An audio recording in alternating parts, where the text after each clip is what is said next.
제가 요새 이제 많은 청년들을 만나다 보면 대부분의 청년분들이 투자를 해요. 거의 대부분 주식 투자를 많이 하더라고요. 근데 제가 그 주식 투자를 하는 청년들한테 음, 채권이란 단어 들어봤냐라고 이야기를 하면 생각보다 많은 분들이 채권이란 단어를 모르는 경우가 많아요. 모르진 않겠죠. 많이 듣는데 우리가 관심이 없다 보니까 별로 신경을 못 써서 내용을 모르는 거겠죠. 근데 여러분들이 많은 투자에 대한 방법을 공부할 때 최소한 주식과 채권에 대한 개념 정도는 알고 갔으면 하는 차원에서 오늘 영상을 좀 준비해 봤어요. 바로 제가 설명을 좀 드려볼게요.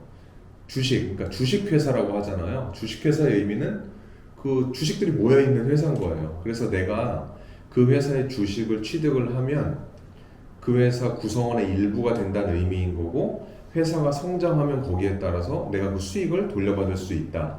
이게 우리가 쉽게 얘기하는 주식의 개념인 건데, 반대로 회사 입장에서 한번 바라볼게요. 어떤 투자에 대한 이야기가 아니라 회사 입장에서 바라봤을 때 회사가 돈이 필요할 겁니다. 왜냐하면 기업을 경영하고 성장시키기 위해서는 돈이 당연히 필요한데, 그 돈을 모으는, 돈을 조달하는 방법이 대표적으로 두 가지가 있는데 그게 주식과 채권이에요. 주식은 회사 입장에서 우리 회사에 참여해. 내가 우리 회사가 그 회사를 키워서 그거에 대한 성과를 나눠줄게 라고 하다 보니까 그 회사가 잘 되면 큰 수익을 낼 거고, 회사가 잘 되지 않으면 손실을 낼 수도 있겠죠. 그런데 채권은 어떤 개념이냐면 투자해가 아니라 돈 빌려줘 이런 개념이에요. 나한테 돈을 빌려줘. 그러면 내가 너한테 약속한 일정 부분의 이자랑 이런 것들을 돌려줄게. 언제까지? 기간을 정해서. 그러다 보니까 채권은 어떤 그 회사에 투자를 하는 개념이라기보다는 돈을 빌려주는 개념으로 이해를 하시면 될 것 같아요.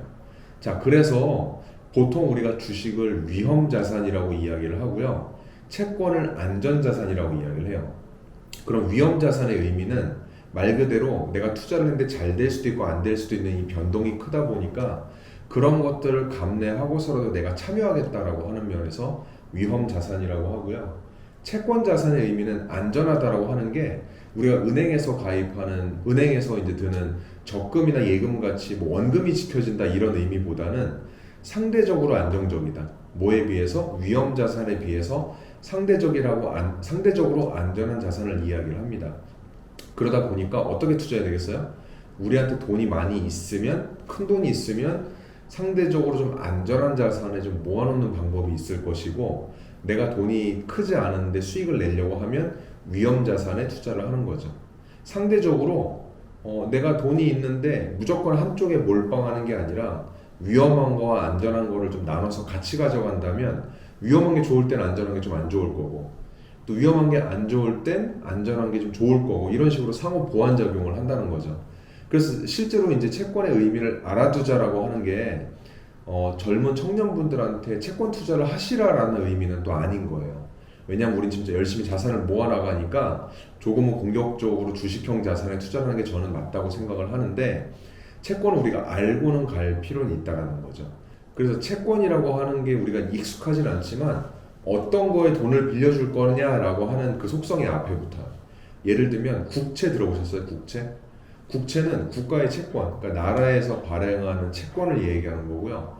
공채는 공기업에서 발행하는 채권. 그래서 이걸 두 개를 합쳐서 국공채다라고 하면 나라와 기업, 공기업 같은 데서 돈을 빌리는 데 들어가는 채권이에요. 어떨 것 같아요? 일반 회사보다는 상대적으로 좀 안전할 것 같은 느낌이 들죠. 나라가 망하지 않는 이상 그 이자 주고서 돌려줄게 라고 하는 거니까. 이제 그런 개념을 좀 이해를 하시는 게 좋고요. 국제 공채, 이거 합친 국공채가 아니라 일반 회사에서 발행하는 채권을 우리가 회사채라고 하죠. 그래서 우리 예를 들어 삼성전자라고 하면 삼성전자의 주식을 사는 방법이 있을 거고, 삼성전자에서 발행하는 채권을 살 수도 있어요. 물론 삼성전자가 망하지 말라는 법은 없겠지만 상대적으로 다른 기업보다는 좀 안전하게 운영할 수 있으니까 삼성전자의 채권을 산다라고 하면 우리가 뭔가 조금 더 안전한 투자를 할 수 있다. 이 정도를 이해하시면 될 것 같아요. 채권에 대한 다양한 얘기는 제가 다음번에 좀 기회가 되면 조금 더 이야기 나누도록 하고요. 오늘은 채권이란 이야기 한 번도 못 들어보신 분이 있다라고 하면 주식 말고 채권이란 게 있다. 그리고 채권은 주식보다 조금 더 안전한 자산이다 정도만 이해해 주시면 될 것 같아요. 네, 오늘은 여기까지 하겠습니다. 고맙습니다.